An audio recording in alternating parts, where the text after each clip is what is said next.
Good afternoon, everyone, and welcome to the Strategic Priorities, Communications and Intergovernmental Cooperation Committee meeting for Thursday, March 7th. I'd like to call to order. Are there any declarations of conflict of interest? Seeing none, can I get approval of the agenda? Moved by the Deputy, seconded by Councillor McKinnon. All those in favor? All good. So approval of the minutes, January 29th. Could I get a mover? Councillor McKinnon, seconded by Mayor Brown. Chair? Yep. I just have a comment on one of the items in there. It's not so much business, it's more so, I think it might be a bit inaccurate on our discussion. So is this the time, or do I wait until business arising? I think maybe under business, Okay. If you're correcting it, this is the time. Okay. okay. So if you look at item 8, staff are recommending that council provide direction to administration on which additional recommendations are to be investigated or actioned. I think investigated is a pretty harsh term. I think really it was just an action item. And I just would ask that the term investigated be taken out because it gives a negative connotation to the whole discussion. Just my opinion. Sorry, I'm not following you there, Deputy. Which? So in the minutes. In the minutes from January 29th? Yeah, let me make sure I got the right date. From the 29th. So it's number 8, dedicated meeting space for elected officials on city premises. And then right after that, it goes on to the staff are recommending that council provide direction to administration on which additional recommendations. And I just find that we weren't asked, it wasn't an investigation, it was just action items. And to me, the term investigated just gives a negative connotation to the purpose of the exercise to which we were discussing. That's all. So we could remove those words? Yeah, sure. Yeah. No, fair enough. So, Mr. Chair, this is business arising because we don't have business arising in the. Yeah, and I guess that should have been there, correct? My point is for a presentation, Charlottetown Yacht Club, just trying to get clarification, and I think this was brought up from another councillor at a Parks, Recreation, Leisure Standing Committee meeting. Do you understand, or do we know what the rationale for bringing it through this committee first instead of going through Parks and Recreation? Do you have a clear understanding of that, Mr. Chair? I'll take a stab at it, Oh. or if you want to go ahead. Before you do, so this is business arising, so you're going to want to deal with the approval of your minutes first. So you had a correction, you agreed to the correction, Yeah. and then you want to approve your minutes. Okay. Yeah, And the reason. then you'll move, you're right, it's missed in It's- here. it's missing. That's why I So then the thought- next item, go into your business Yeah, arising. Okay, Moved. so for technicalities, then we should add business arising to our agenda then? Yeah. Yes, Okay, you're correct. okay, so 5 is business arising from the minutes, 6 is, and we'll bump everything down, correct? Yeah. Okay, So Chantal? I move for the adoption of the minutes. Okay, so the mayor moves the adoption, seconded by the deputy. With the change, yeah, taking out investigated and just leaving actioned. Yep, good. Okay, so back to business arising from the minutes. Yeah. So so- I'm for a, just to clarify for the record, Mr. Chair. Okay, so, It says presentation, Charlottetown Yacht Club. Again, I didn't attend the meeting, but just trying to get a rationale and understanding why it came through this committee first. Again, and you know what? Again, it's all about working outside the silos, which we have to keep pressing, and that's the same for management, senior management, our staff, and council working together as a joint team. This is the same thing. I'm just asking, could we get a clarification?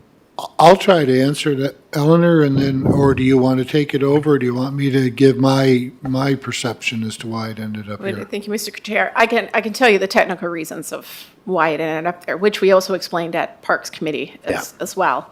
The Yacht Club is one of a couple of last-minute requests that came in for budget. When we received, it wasn't clear where that request for monies would come through in which department.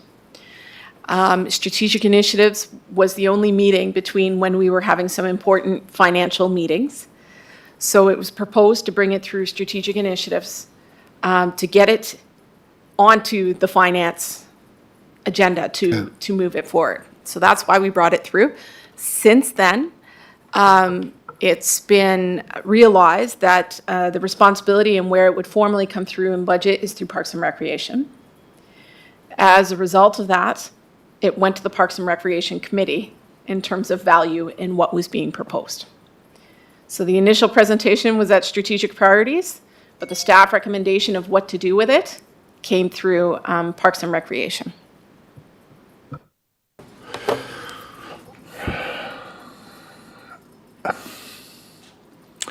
I guess I would have understood that because there is an intergovernmental element to it with federal dollars, provincial dollars, and municipal dollars, plus a CADC component, that it would have made sense to run it through here. And I get the recreation side, but it's recreation for a city club.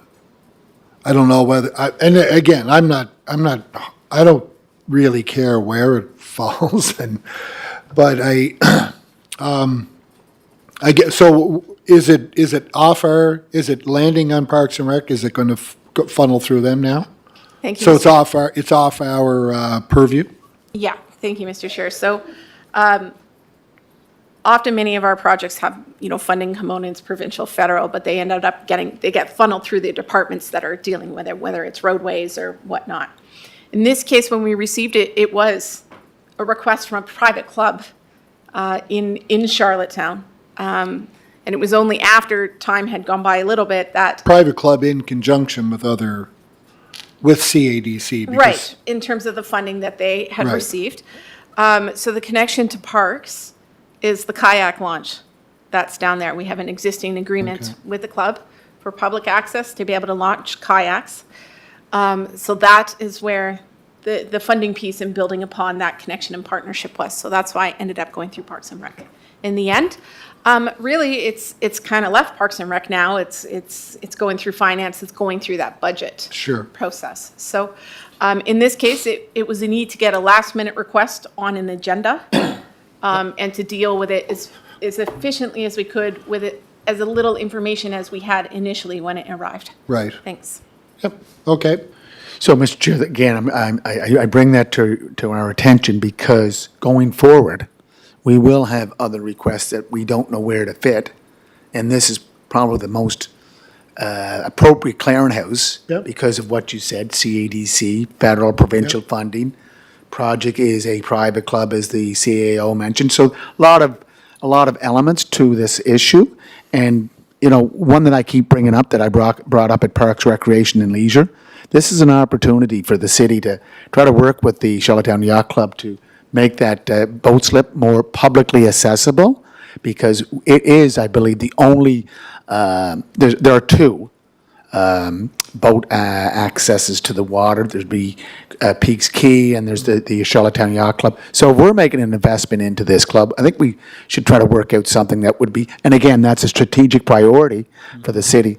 But again, going forward, let's keep our antennas up to ensure that we are dealing with the issues. And again, I have no problem working outside of these silos because it's all about working together. And I really don't care where it falls. Yeah. I just, as long as it gets dealt with. Okay, so it's, just for clarification purposes, it started here, it's moved on, and now it's into the hands of finance. So, and I think, I would concur with you, Your Worship, that we can be a bit of a catch-all Yeah. for introducing initiatives and then figuring out where it goes, just to get them on the table so I think that's a good use of our committee. So I think it was a good place to put it on the meeting and a good starting point to get it on to get it moving into an action. All righty. Any other business arising from the minutes? Nope, we're good. All right, so we're going to move on to our first item, which is additional recommendations of the Remuneration and Allowance Commission. So this is a follow-up to a subsequent recommendations that came out of the Remuneration and Allowance Commission that we were asked to look at. We brought it to council with really not a lot of strong recommendations. It was asked to come back. So that's kind of where we are right now in that process where we've touched on this before. We brought it to council. Now it's back here again. So just a brief historical perspective as to how we got here. So Eleanor, I'll turn that over to you and you can walk us through that. Thank you, Mr. Chair, and thank you for the background on that. So the last time we were here at Strategic Priorities, Communications and the Intergovernmental Cooperation Committee, on February 14th, we discussed the recommendations and what the next steps should be. And at that time, administration was instructed to email the members of council to see if there was interest in actioning any of these items.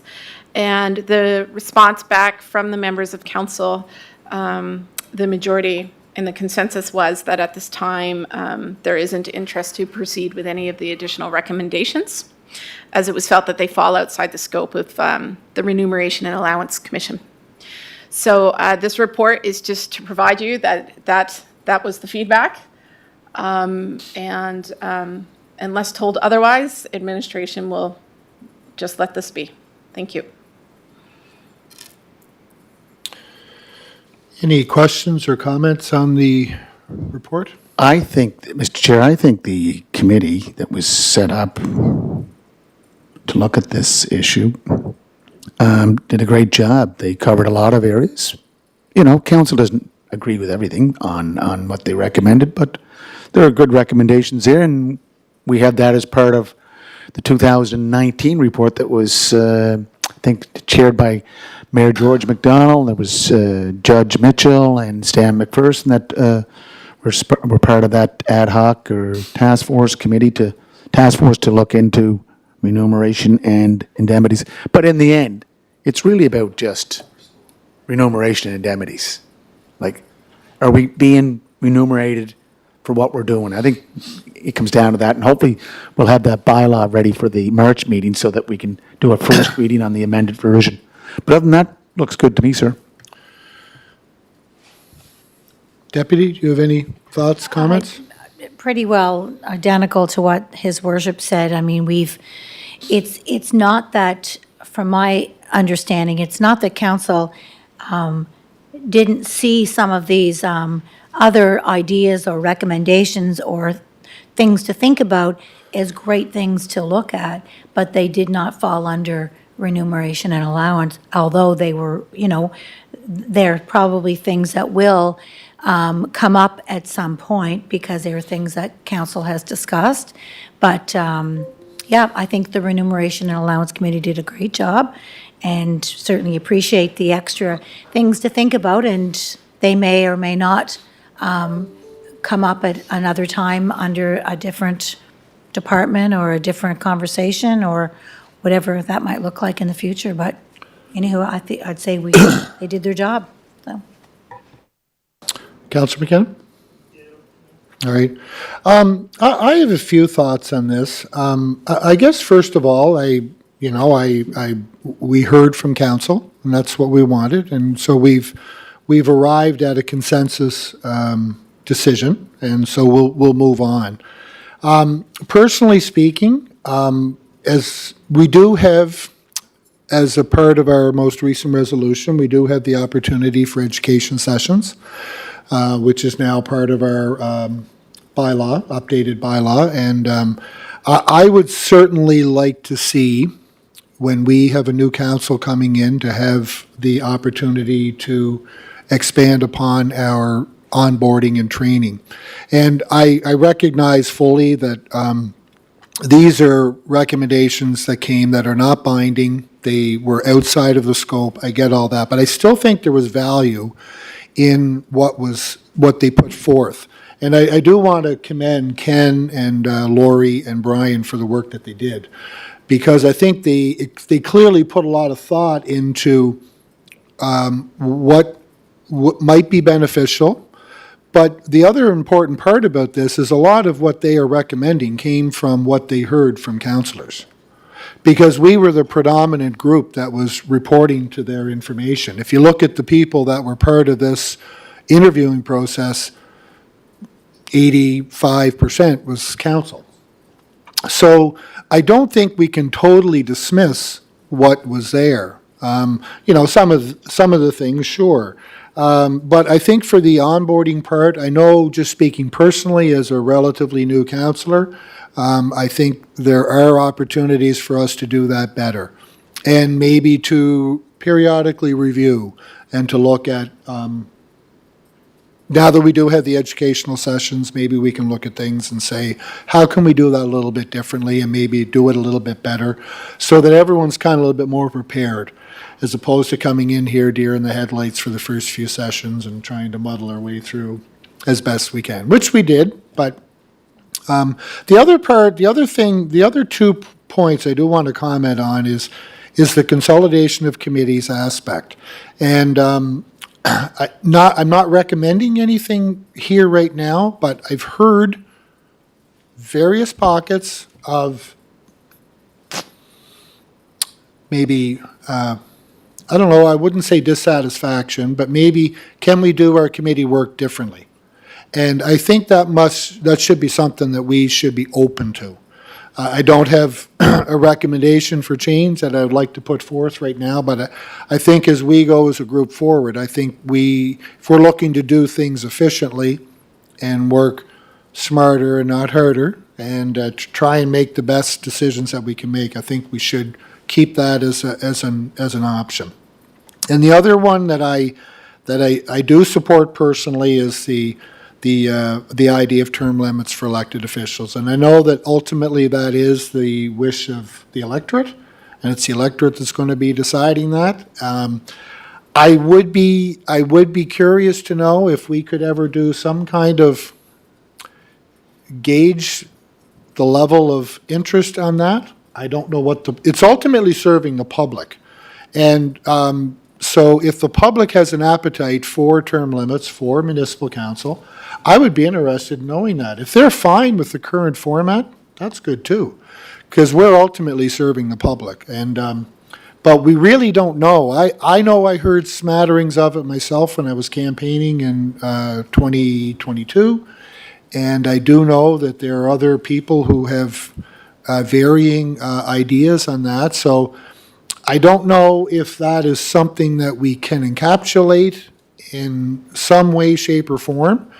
But I think it would be interesting. I don't know if we can do it through charlottetownhall.ca, through some kind of community survey. I don't know. I'm looking at Janice over here on the communication side of things. I don't want to put you on the spotlight, but is there a way that we can do that?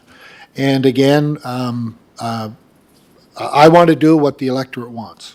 The electorate would like us to consider that, then maybe we should have to take a look at it. If the electorate is fine with the way the system is, carry on. But I think it would give us a little bit more information as to whether there's any changes required for that. So these, again, are just my personal thoughts. I respect the decision, the consensus of council. We'll move forward for now, but I do want us to I would like us to keep in mind some of those points as we move forward and as a group, and for maybe for this council and for future councils as well too. Yeah, Mr. Chair, just to follow up, elections at large was an issue that was investigated back in 2010 when I first ran for mayor. And it was the total open ward system? So no ward system. And it was conducted by the Institute of Island Studies. And I think there was also a ballot. There was also a ballot question for Charlottonians or residents to vote on. And the vote that was, and I think we can go back to that vote, I think the vote was almost 85, 90% to no elected members at large. But they didn't do I would like to test, and we could put this on the ballot for the next election as a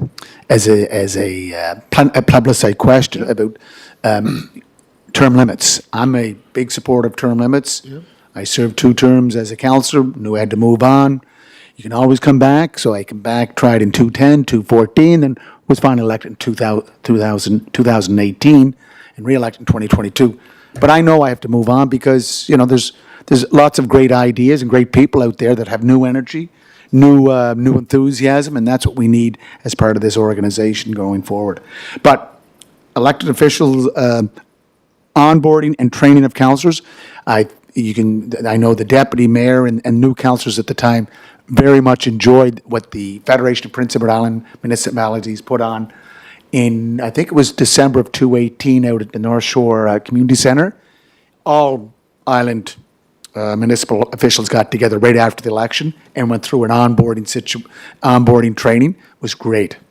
And I think part of it was because of the new MGA, how it was going to implicate or how it was going to affect decision makers going forward. So, look, term limits, onboarding, consolidation of the committees. George McDonald tried this back in 1997. He had 4 or 5 committees, had to go back to the old system because of the blowback from council at the time. So it has to, we should look at it again, but going for the next term. And if I can ask you, Mr. Chair, just to go to page 46. So I just want to make sure that the appendix scale of wages, everything is tidied up now to go back to council for a vote. So I just want to find, this was the issue that we had to, we couldn't go with our first crack at this vote on the amended remuneration and allowance bylaw because there was some inconsistency. So has that been clarified? Could I ask through the chair to the CAO? Through ahead, the Ellen. chair and through to your worship. We actually were going to bring that report to this committee, but the way the report is written, it starts to talk about RRSPs and items like that in there, and then we thought, it's less appropriate to be at this committee, and it is more appropriate to be at HR. So it will be coming through the next, not this week, HR, but March is what we were saying. So it's ready to go. So I just want to find out, will it be part of our package as... Will it be part of our package for the March meeting, regular monthly meeting, if we have to go through HR? Because it has to make a recommendation to council to move this forward, correct? Mr. Chair, going through the chair to the CAO.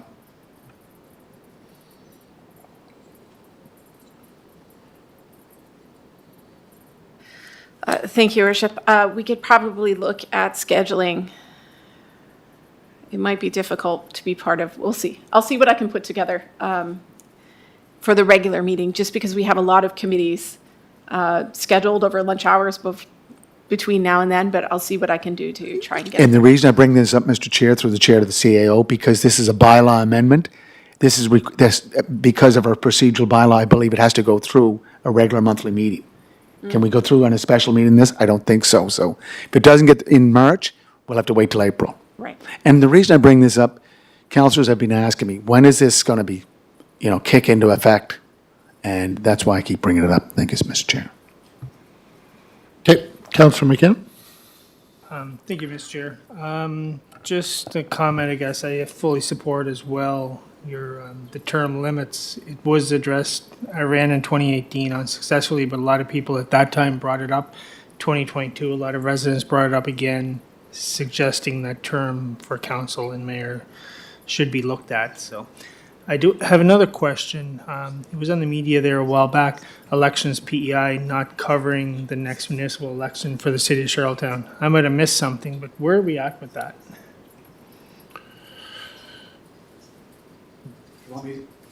Sure, I did speak to. I'll leave that to one of you Yeah, two. it came up from the last election, and I think that Mr. Dan Jenkins plans to meet with our Chief Electoral Officer, Tim Garrity, to find a path forward. Because, again, Elections PEI was set up in 1994 to oversee all municipal, provincial, by-elections, and so forth for the province. So I think that I'll leave that with our Director of Finance Administration. Go ahead, Eleanor. Mr. Chair, if I could, I just want to come back to your last item, we won't be able to turn around that bylaw in time for a regular meeting on Tuesday. Yeah, so it won't happen. If it has to be at a regular meeting, it will be April then. I didn't Okay. realize the regular meeting was next week, so my answer would have been quicker if I had. And Been able to elections put that together. PEI, do you have any And comment? elections PEI, we'll just get through budget, and then the director will pick that up and start working on that one as a priority item. Thank you. Hasn't been forgotten. Put it that way. Just one thing, I want to follow up on your comments too, Your Worship. You know, we're talking about George MacDonald in committees. When was George mayor? 20-some years ago. 97 to 2003. No, I know, it's 20 years So we're plus. talking a generation ago almost. Lots have evolved. Things have changed since then. The other part about the other one was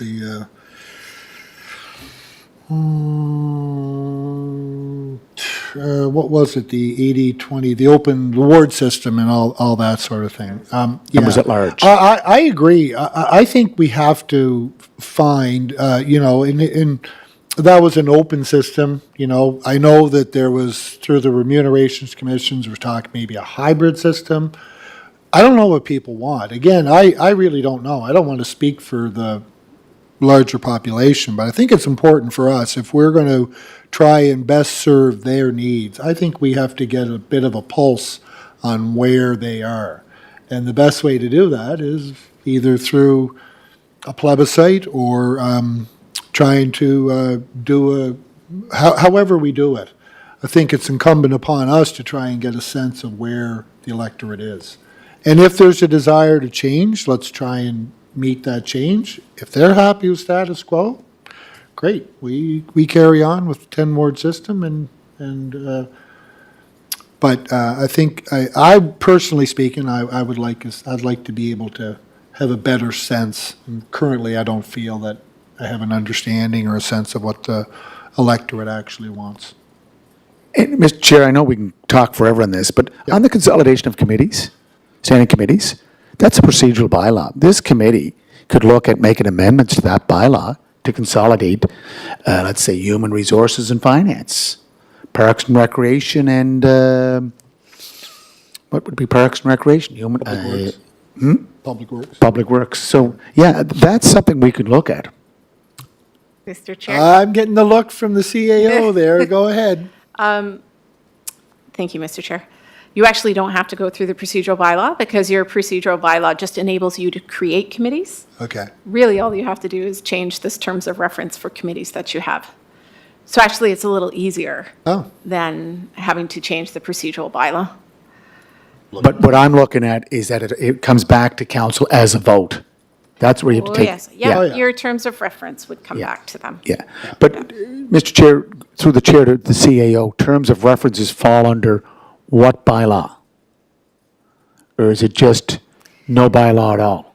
No, your bylaw enables you to be able to create the committees. And then a terms of reference is like any terms of reference. It just organizes how you're creating those committees. There's no, I can look into it, but I don't think there's any other policy or anything that dictates what these committees are or how you're forming them. But yeah, it would be a matter of updating the terms of reference. And it still stands that the mayor can appoint committees as well, but it's a process that you would want to go through. There's a lot of different options of how committees are set up in different municipalities. Some have very few. Others set up committees specifically to their strategic plan and implementation of the strategic plan.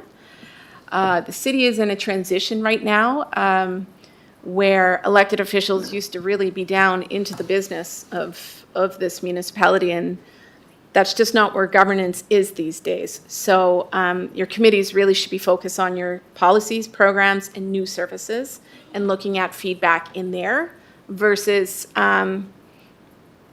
providing commentary or feedback or trying to get into the corporation and the business of the corporation. So that's a transition that we're kind of already in.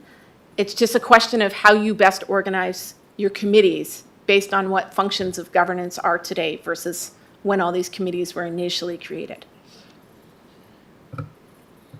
So I'd like to give a notice of motion that we look into, investigate the possibility of the consolidation of standing committees, whether it goes through the procedural bylaw or the terms of references.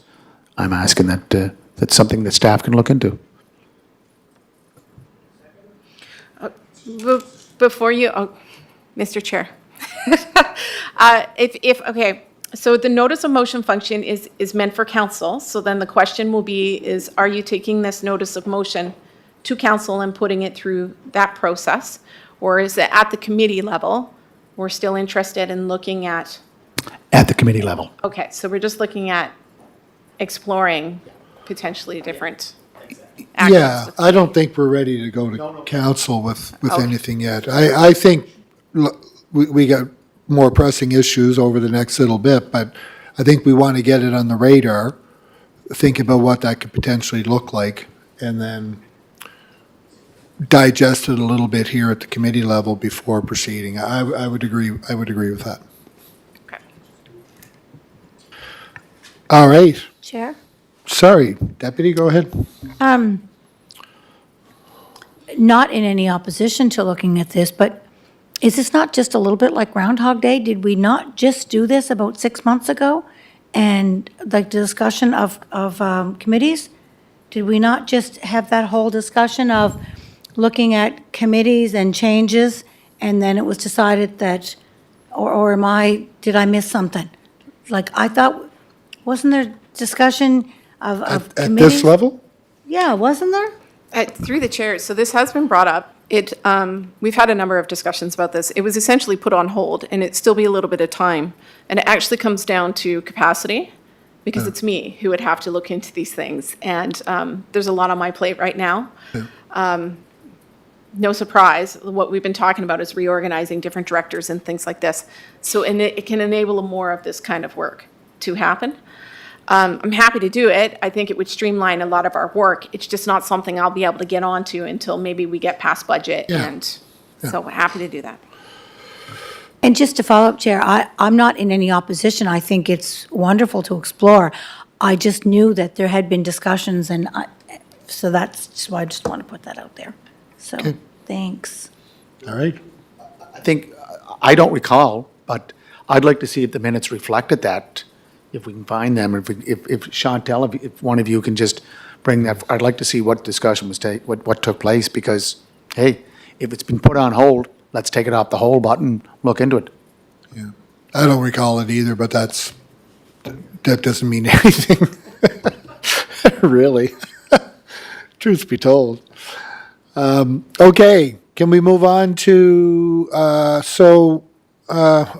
we kind of got, I think we got waylaid a little bit here. So with regards to this, the remuneration allowance recommendations is closed. We're not doing anything further with it, correct? So now. thank you, Chair. So that report will simply just go straight through to council and be included in the package as information for them. Okay, great. All right, next item is Queen Street Parkade Feedback Summary Report, and we have I don't know what Scott's title is these days. He's wearing different titles. Interim Director, huh? Mr. Everything Public Works, whatever we want. He's going to take over and guide us through the next part of what we heard. So Scott, take it away. Thank you, Chair, and thank you for having me. So this is coming back to committee. As you can recall, we were here once to go over the overall project, and we'll go through the expression of interest and the invite to our P phase. So we've done all that. Then we only had, at the end of the day, one developer who was very interested and engaged in the project and presented at a public meeting here to council. Following that, we put up on our Charlottetown Hall website the plans for the redevelopment of the parkade and surrounding vacant lots, and gave the public an opportunity to look at those plans, provide feedback, and ask questions on on the proposal that they saw in front of them. So we closed this questionnaire on February 7th, about 3 weeks after we put it on the website. And in total, we received 147 responses, and 137 were via the Charlottetown website, and 10 were in emails or letters. So we kind of went through them and tried to summarize whether they're support, neutral, or opposed. 36 were full support. 35% or 35 of the responses, or 23%, or just shy of 24%, were neutral. And we had 76 responses, or 51, nearly 52% opposed. And then we looked at those numbers and we thought they were rather skewed. So we kind of went through all the various comments that we received and try to highlight the themes. And we kind of came down to about 6 different themes about questions, comments, or concerns. And the first one was the biggest one. And that's why it kind of skewed those opposed numbers, because we received 93 emails or responses through our website concerned about the potential closure of the Sportsman. And again, I guess we need to remind council and the public that this is a private operated building, privately owned building. At the end of the day, whether this project goes forward or not, that building owner has the right to do whatever they choose with tenants in that building. While it is a concern, and we did raise this with the developer, from a staffing perspective, it's not something that we felt that we had a lot of control over at the end of the day. Again, as I mentioned, we did talk about it with the developer. He does have a plan to help them relocate into another facility in the city. He didn't dive into the details on that. He didn't want to see the Sportsman disappear either, but thought there would be a home for them in another vacant building or another spot in the downtown core. So the developer is aware of that, and it's definitely something that they will work for a plan as this project, if it does roll out. The other one was another messaging was 37 respondents, or 25%. Talked about they support the proposal but want to see more housing included. One of the potential restrictions right now is with the current bylaws for height variances, or height allowances, I should say. They're restricted on how high of a building they can put there before having to ask or request for a variance. So this is something that could be considered by council as this project moves on through the process, if that's the direction we go through, to allow a variance to go higher and add more housing units. So there's always a way to fix this one. Again, it's something that needs to be negotiated and planned for and worked out. The number 3 concern that we saw was the increasing parking availability or promoting car dependency. So 27 respondents kind of touched on this concern. And again, right now, they would be increasing the parking. This one's a bit of a challenging one because there is a need for parking, of course, but we also need to balance that with housing needs as well. In a downtown core where you do have parking needs, it is best to consolidate it into parking structures because you go up versus out. So it is a better use of land because you are you're consolidating it versus just having vacant lots everywhere.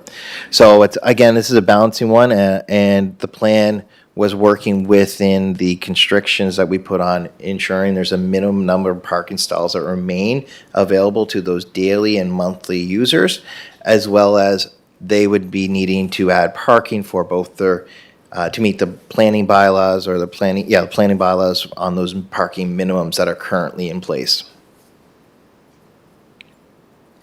Number 4 was concerned about design and construction of the proposed building. So about 15 comments received. I touched on this one. There was just comments related to the height, the appearance, and the style of the building. and how it impacts the adjacent buildings and businesses during the construction process. Again, these are things that can all be ironed out throughout the process.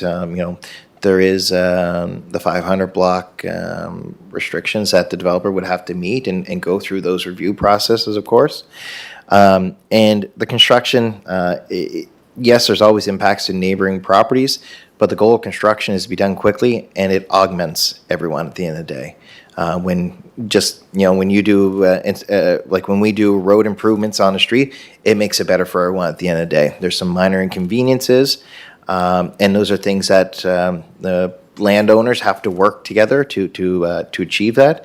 Now, we're quite fortunate in this block. There's only 3 different landowners, I believe, 3 or 4 different landowners in all of this block, and this current developer owns the majority of those lands. So I think it's quite a fairly easy fix or challenge to work through.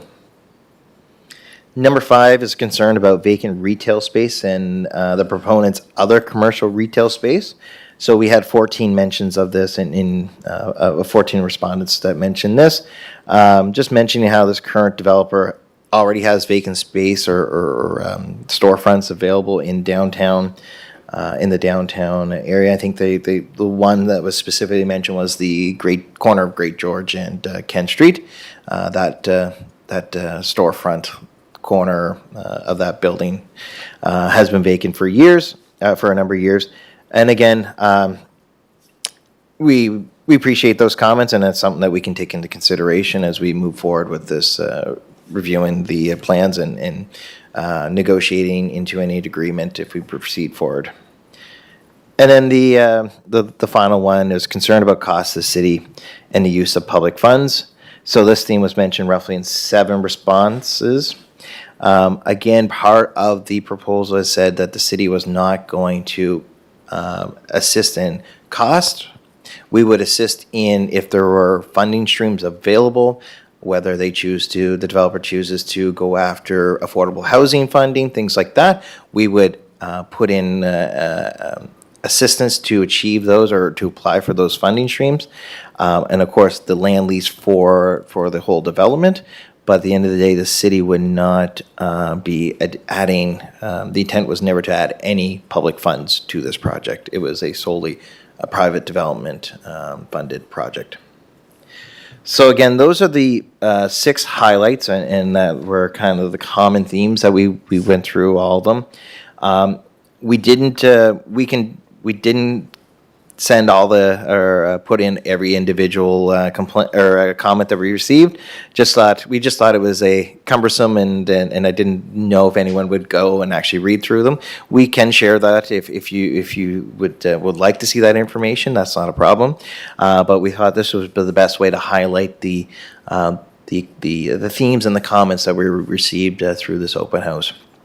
So based on this information that we have seen, again, we're not committing to anything or making a recommendation to commit to anything today, other than to start negotiations with the landowner about what that final deal could look like to move forward with the process, if council would like to move forward with it.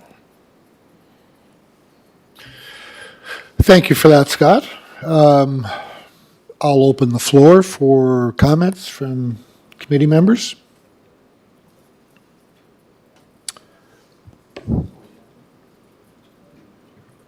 Yeah, Mr. Chair. Go ahead, Your Worship. There was the issue that Mr. Tweel brought to our attention regarding the property that he requires to go forward in this development. That's the parking lot of, I believe, Fitzroy Street. Are we going to move that forward through the chair to the chief engineer, Scott Adams? Through the chair to his worship. Yes, so we're looking at that. We're aware of that.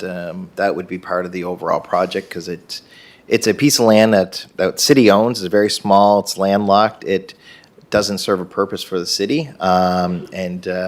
Currently, it is surrounded by the developer's property and our parkade. So it is something that we are working towards right now on finalizing how we proceed forward, which would likely be the sale of the property. That would be similar to what we did at Lower Queen Street That's just correct. recently. Yeah. And Mr. Chair, I know the comments, I think 147 comments were received. I know the chair would remember the old Midtown in Halifax when they made a decision to build the World Convention Center there, that Midtown moved into a new location. It's probably a better location. This would be the same with the sports page. I think that the developer, sportsman's not sports page, yes. But I think this development is something that we've been talking about, and as our CAO knows, and our previous CAO kept telling us, is that this structure is in dire need of an overall renovation, an overall rebuild. We have to move on this, and if not, someone's going to get, there could be some liability on the part of the city. So I appreciate the comments, but when we talk about development in the downtown, it's about getting people to live downtown. And all of our needs are not going to be met with the non-market or the market. We're trying to get a good balance, and I view the HAP as a path forward, the Housing Accelerator Fund, to make affordable social public housing available in the downtown and throughout the city. So, Mr. Chair, I really would like to go to the next step as soon as possible on this development, because I think that next step would be putting that piece of property that he needs, the developer needs to make this work, up for public tender, and get that box check off that box, and let's move forward. Thank you. CAO, you want to say something? Yeah, thank you, Mr. Chair. Actually, what I would suggest to get that going, because otherwise it will be another month.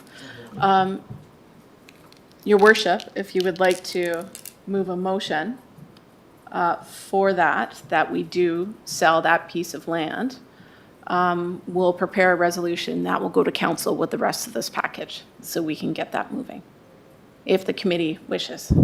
I will move the motion to go to tender for that piece of property off Fitzroy and I think Great George Street. I don't know exactly where it is, but it's part of this proposed development. So I move it. I'll second Seconder? that. Seconded by Councillor McKinnon. Okay. And Mr. Chair, not to take up a lot of time, but I've looked through the concerns. It's all about public funds, but again, here's an opportunity to work with a partner. He made a great presentation. He's got, an architectural firm out of Toronto working with this, working on this file. Pommier Lowe, which is a major construction firm from Montreal that does work all across the country, and I think all over in parts of the United States. So, all the stars are lining up. I think we just have to move on this, and that way we can rest. We can assure ourselves that we are doing something to address this infrastructure that is the Queen Street Parkade. Do you have any comments, Deputy? I'd like to chime in, and I concur with you 100%, Your Worship. I think any of the concerns that are identified here are not insurmountable at all. In fact, some of them are, too small, too tall. What is it, right? We got people saying it's not high enough. We got people saying it's too high. At the end of the day, we're never going to get 100% agreement on any project that goes forward. So it really doesn't matter. The other part about the affordable housing piece, because I remember asking Chris the question about the affordable piece. He said they were too early into the game to even make any kind of assertion on that. So I think could be an element of receptivity. If, again, he's a businessman, he has to make this work financially. And, but I agree with the looming legacy of the parkade, which is upon us, which precipitated this whole initiative in the first place, right? So if it doesn't advance, we still have to deal with that parkade. So that's got to be dealt with one way or the other. And this is a way of killing two birds with one stone. And we're going to enhance our downtown core, revitalized project, whether it's 6 stories, 8 stories, affordable housing, market housing, whatever. I say get that sale going, continue the discussions with Chris Tweel, and let's see if we can meld the concerns of residents, which are valuable. I mean, and I think that Chris has demonstrated a willingness to work with. I see those existing buildings in the music scene would be hand in hand, because a lot of bands do play at the Sportsman, right? I do know that next door at Baba's, there's a music up there too, and they expressed some concerns as well too, which I think are workable, right? Again, nothing that I don't see unsolvable, and I think the benefits of this project far outweigh any concerns, and I think that we could mitigate quite well. And I think Chris has demonstrated a willingness to do that, and I certainly support it. I think it's a tremendous initiative, and I hopefully we can keep on with the same thing. So the motion on the floor is to sell that piece of property, whatever it is, that chunk of land. It was moved by Councillor McKinnon. So any further, are we ready for the question? Yep. No, Okay. I just wanted, again, the motion's on the floor. The deputy mayor knows just as well as I do, and so does, Mr. Chair, so does the chief engineer. We've been talking about this for 5 years. You know, I love politics, but sometimes this takes too long. Like, we know we have an issue. First, it was Hamburg that was interested, then Tweel and Company jumped on board, and then Hamburg dropped out. You know, I think Tweel wants to move in this, and so do I. And we have to deal with this sooner than later, because it's, you know, my fear is something's going to happen over there. But in addressing all those other needs, the clubs that are in that area, you know, we can find ways to make it work. We have a great downtown that's culturally viable, that has a lot of potential to have a greater presence in the downtown. We can work those issues out. Let's get this project going. And I think the first step, put the land up for tender and see who wants to buy it. Get her done. Okay. I think you got your marching orders there, Scott. So we good? Any other matters that have to be dealt with that? Okay. So the next item is to move into a closed session as per section 119(1)(g) of the Municipal Government Act of PEI, Code of Conduct of an investigation under or enforcement of an act or bylaw, Council Code of Conduct. So a mover to move into a closed session.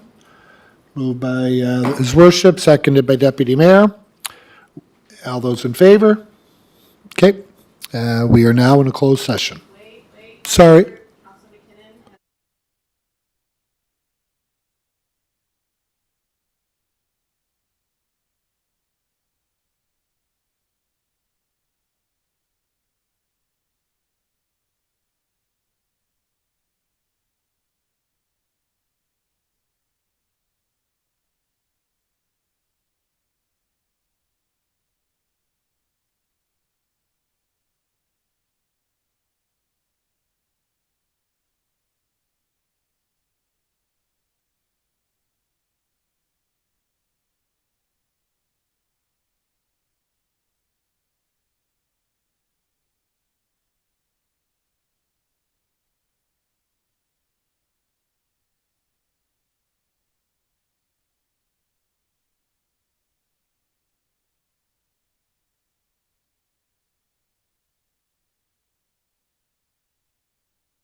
All right, thank you for the discussion in the closed session. We will just want to, just to conclude, the matter is still under consideration. The matter will be moved on to council for further deliberation, and that's where we stand with that right now. Mr. Chair, can I just make one note? Sure. Go ahead, Your A Worship. little bit of a confusion here. Under the closed, open session, we do have a declaration of conflict of interest, and we also have it for the closed session.